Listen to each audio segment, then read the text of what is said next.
So our second presenter is Isabelle Fortier, a visual artist and graphic designer with a deep passion for the community.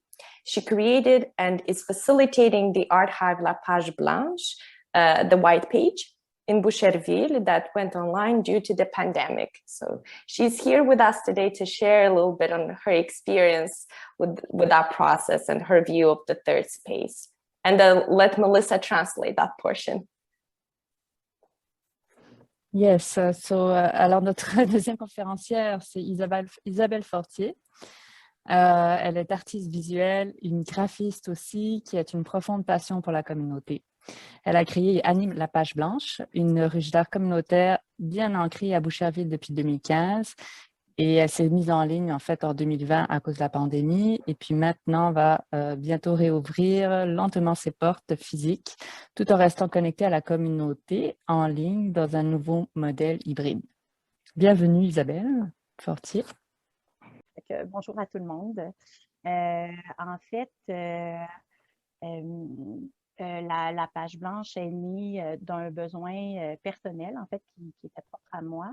Oui, je suis une artiste visuelle. J'ai travaillé pendant plusieurs années dans le milieu du jeu vidéo, de la technologie et tout ça.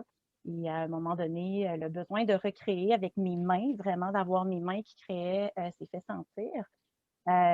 J'ai enseigné les arts suite à mon passage dans le milieu du jeu vidéo. Et j'ai aussi enseigné l'animation pour le jeu vidéo.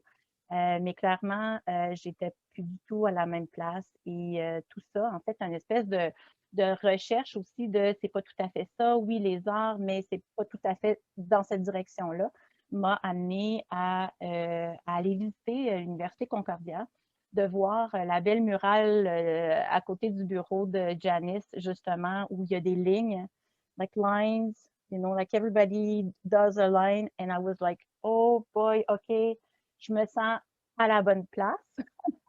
Et en fait, je m'intéressais à faire des études, peut-être, ou du moins voir un peu qu'est-ce qui pouvait s'offrir à moi dans ces études-là. Et finalement, on me parlait des ruches d'art. J'ai été mis en contact avec Rachel, et puis en parlant avec Rachel, il s'est vraiment passé quelque chose. J'ai découvert des ruches. Je suis allée pratiquer dans les ruches et ça a été un coup de cœur. Et je vous dirais, 2 mois après, naissait La Page Blanche. Donc, je me suis, comme on dit en bon français, garochée dans le vide. Je me suis dit, je me pose pas de questions, on part, on est parti. J'avais pas du tout d'espace. J'ai contacté un café ici qui s'appelle le Presse Café. Est-ce que vous avez de l'espace pour nous pour qu'on vienne une semaine sur 2? J'arrivais avec mes gros sacs Ikea remplis de matériel. Les gens apportaient leurs choses aussi. On mettait tout ça en commun. Ceux qui avaient envie de partager leur matériel, on mettait ça en commun. La dame nous réservait 2 tables et c'était vraiment avec des publications Facebook qu'on se rencontrait. Et puis, tranquillement, pas vite, le passage s'est fait parce que maintenant, aujourd'hui, on est hébergé par la municipalité dans un local du Café Centre d'Art. Donc, ce projet-là leur avait été présenté. Bon, ça paraissait un projet un peu bizarre. Alors, eux, on n'est pas sûr de vers où tu t'en vas, c'est pas des cours, c'est pas des ateliers libres nécessairement, qui va s'occuper du local, ou OK, c'est toute la communauté, attends, là, on n'est pas prêt à ça. Donc, il n'y avait pas tellement d'ouverture à ce moment-là. Mais en fait, on a été invités à un moment donné à aller essayer. On vous offre 2 plages horaires. Et puis, à partir de ce moment-là, on a été dans les locaux aux 2 semaines. En fait, ça a été 1 mois. Après ça a été aux 2 semaines. Donc, on a quitté le café, le Presse Café. Puis, ensuite, on a été là toutes les semaines. Donc, depuis 5 ans maintenant, on est là toutes les semaines. À ça, c'est ajouter un dimanche par mois, donc une ruche plus familiale, ouverte vraiment parce que nous, on est le mardi soir à 7 heures. C'est plus difficile pour des parents qui ont des jeunes enfants de venir ou que les jeunes enfants viennent. En été, on en voit plus. L'hiver, c'est plus difficile à cause de l'école et tout ça. Donc, on s'est dit, une ruche par mois le dimanche après-midi, ça serait chouette pour justement permettre à tout ce beau monde-là de pouvoir venir. Et maintenant, depuis mars, on est là aussi le mardi après-midi. Donc, on grandit tranquillement, pas vite. La communauté s'étend aussi. Si on reprenait la ruche qu'on a ouverte en 2015 et celle d'aujourd'hui, c'est incroyable comment elle a grandi. Elle a grandi en grosseur, mais elle a grandi aussi dans son cœur, en maturité. C'est une super belle communauté qui est là. Les gens sont vraiment fantastiques. Et pendant la pandémie, on s'est adapté. On, on s'est dit que ben aussi, on était créatifs numériquement ou techniquement. On est encore en train de s'adapter parce que depuis un mois maintenant, on est en version hybride. Donc, on est et au local et en ligne. C'est pas simple. C'est pas simple, mais en même temps, on essaie des choses. On s'est dit, ça a été très ouvert avec la communauté. Ceux qui étaient en ligne, moi, l'après-midi, je ne peux pas faciliter les deux. C'est sûr, l'après-midi et le soir, je ne peux pas. C'est impossible. Je ne peux pas être présente au local. Et donc, il est arrivé toutes sortes de situations. J'ai manqué de Wi-Fi, en tout cas, bref. Mais d'un autre côté, on s'est dit, hey, on est là pour essayer des choses. Fait qu'on va essayer, puis on prend le pouls des gens, tu sais, d'un bord et de l'autre. Puis euh, je pense que tranquillement, pas vite, on arrive à quelque chose de satisfaisant. Les besoins de l'après-midi sont très différents des besoins du soir. Donc, ben, on y va, on se dit, ben, c'est la vie, c'est comme une famille. Ça vous va? Oui, non? OK, qu'est-ce qu'on peut faire? Avez-vous des solutions? Est-ce que quelqu'un peut s'impliquer? À un moment donné, j'avais pas d'ordinateur, je facilitais avec mon téléphone cellulaire. Donc, quand les gens se sont branchés, j'ai dit, est-ce que quelqu'un peut s'occuper de? Là, personne ne savait. Ben, on essaie tout le monde ensemble, puis on voit. Là, puis on a dit, ah, ben moi, je vais essayer. Puis finalement, elle a essayé. Là, je disais, ah, je pense que c'est à telle place, faut que tu vois. Fait que c'était vraiment en même temps du skill sharing, de technologique. Et, fait que c'est ça. Mais c'est ce côté-là d'inclure la communauté virtuelle, elle n'est pas nécessairement facile, mais ça prend des gens qui sont et au local et aussi en ligne.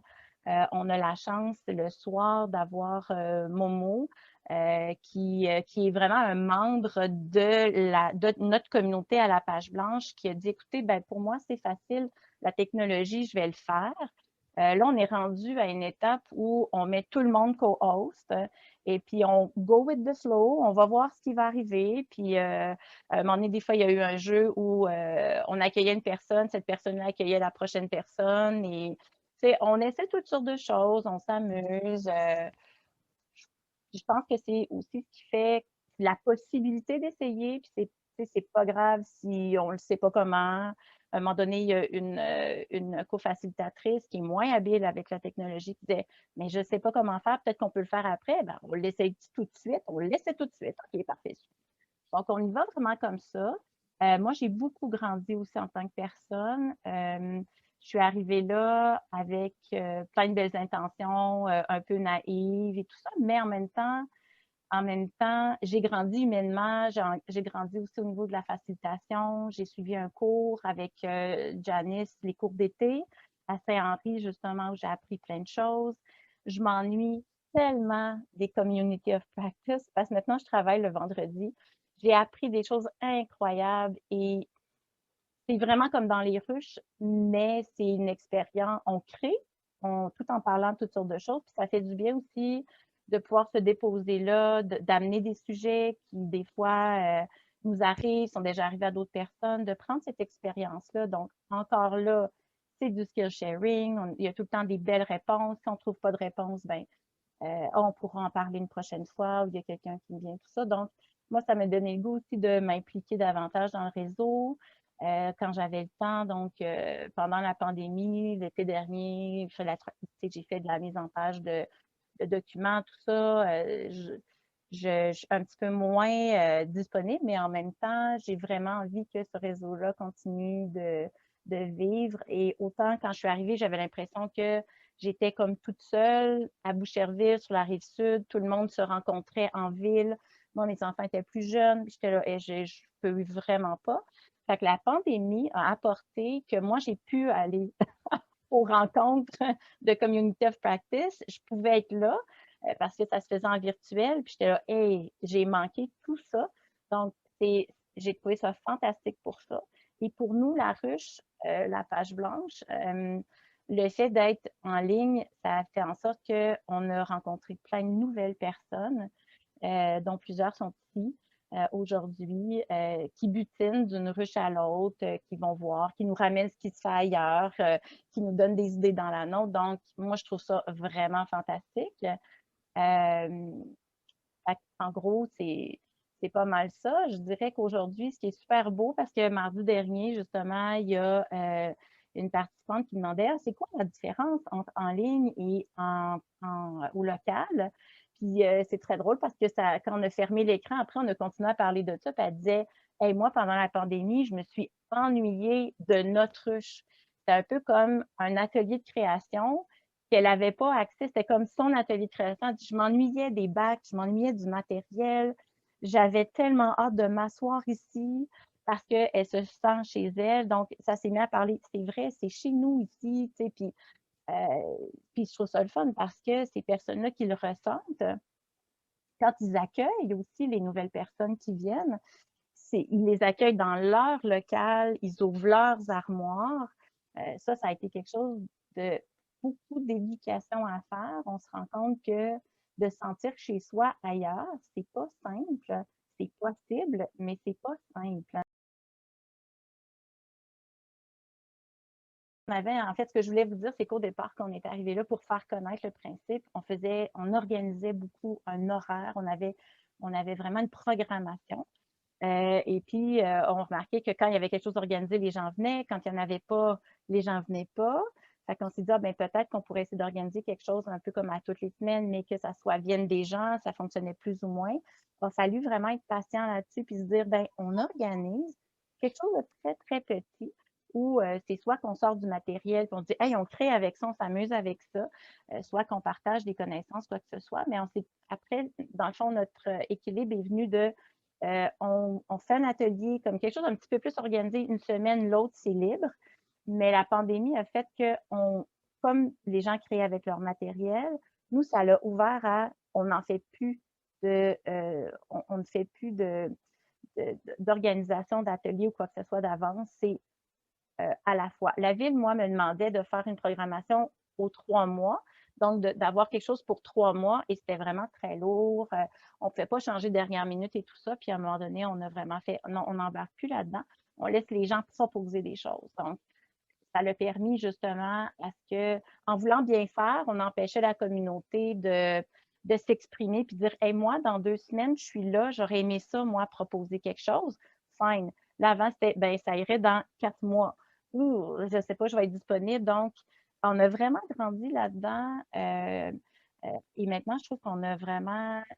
Notre communauté, elle est là, elle est de plus en plus engagée, les gens ont hâte de se voir.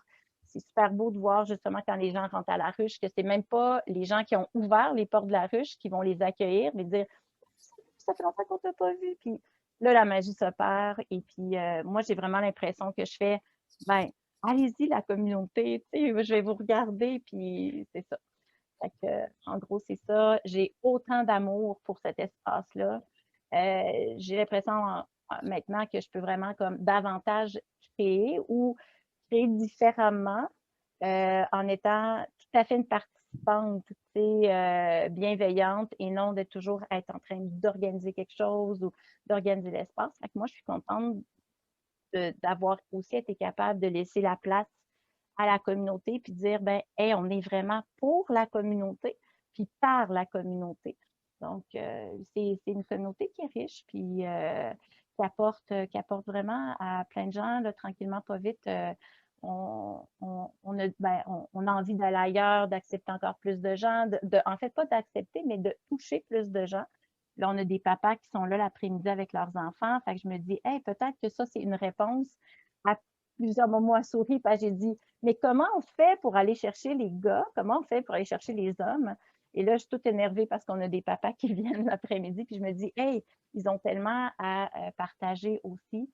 Et les enfants aussi. Donc, peut-être qu'à un moment donné, on va avoir une présentation faite par un des participants enfants de l'après-midi qui a découvert une nouvelle technique ouais, qui était très frustré, puis qui ne trouvait pas d'idée, puis que ça aboutit en quelque chose de tout à fait nouveau pour moi.